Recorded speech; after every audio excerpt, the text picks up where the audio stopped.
Orang Kristen itu sebenarnya tidak anti poligami, tapi dibatalkan.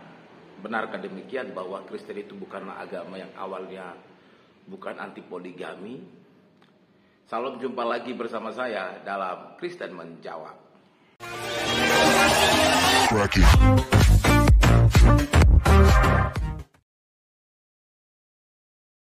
Agama Buddha memang tidak jelas dalam sejarahnya. Dalam agama Yahudi itu tidak anti poligami, tapi dibatalkan.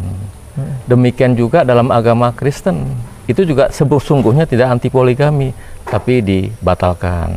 Lalu ada lagi dalam agama Mormon, itu juga tidak anti poligami. Kalau kita perhatikan perkataan ini tadi yang mengatakan bahwa kekristenan itu pada awalnya bukan agama yang anti poligami, tapi kemudian dibatalkan. Ini adalah sesuatu yang tidak berdasar. Mengapa hal ini menjadi sesuatu yang tidak berdasar? Saya harus beritahukan kepada kita bahwa kekristenan itu lahir dari orang-orang yang percaya kepada Yesus. Dan sesudah mereka percaya kepada Yesus, maka yang mereka kerjakan, yang mereka lakukan itu adalah ajaran yang dibawa, yang disampaikan oleh Yesus Kristus yang adalah Tuhan. Dari awal mereka dipanggil orang Kristen di Antioquia. Kristen itu sangat-sangat konsisten dan tidak pernah merubah ajaran Yesus. Sehingga kalau ada perkataan bahwa Kristen itu awalnya bukan anti poligami tapi dibatalkan, ini mendatangkan indikasi. Yang pertama, bahwa dulu kekristenan itu adalah agama yang melegalkan poligami, tapi dibatalkan. Pertanyaannya, kapan itu dibatalkan? Siapa yang membatalkan? Dan untuk keperluan apa dibatalkan? Indikasi yang kedua, kalau dulu Kristen itu adalah agama poligami, yang mengizinkan poligami lalu dibatalkan. Indikasi kedua adalah, maka kalau itu terjadi, maka ajaran Al-Kristen itu atau yang bersumber kepada firman Tuhan itu pernah dibatalkan atau direvisi. Kan itu tidak pernah. Kalau kita mau jujur, mau dengan tegas, di Alkitab itu dengan tegas dilarang untuk poligami. Saya ambil bagian ayat firman Tuhan dari 1 Timotius 3. Saya mulai ayat 1. Benarlah perkataan ini, orang yang menghendaki jabatan pendidik jemaat menginginkan pekerjaan yang indah. Ayat 2, karena itu pendidik jemaat haruslah seorang yang tak bercacat, suami dari satu istri. Di sini dengan tegas dikatakan suami dari satu istri. Lalu kemudian bagian firman Tuhan yang kedua itu ada di Titus. Saya mulai dari Titus 5 ya, Titus 1 ayat 5.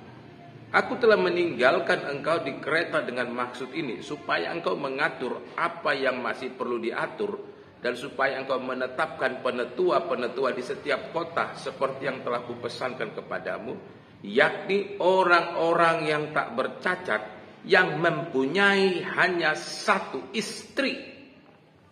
Jelas banget kan? Jelas banget. Dilarang poligami. Syaratnya itu bagi orang yang melayani Tuhan itu, dikatakan bagi seorang diaken atau pendidik jemaat, dia haruslah suami dari satu istri. Gak boleh. Kapan dibatalkan? Ini sampai hari ini masih berlaku. Dari dulu masih berlaku. Kita gak pernah merubah kok prinsip itu.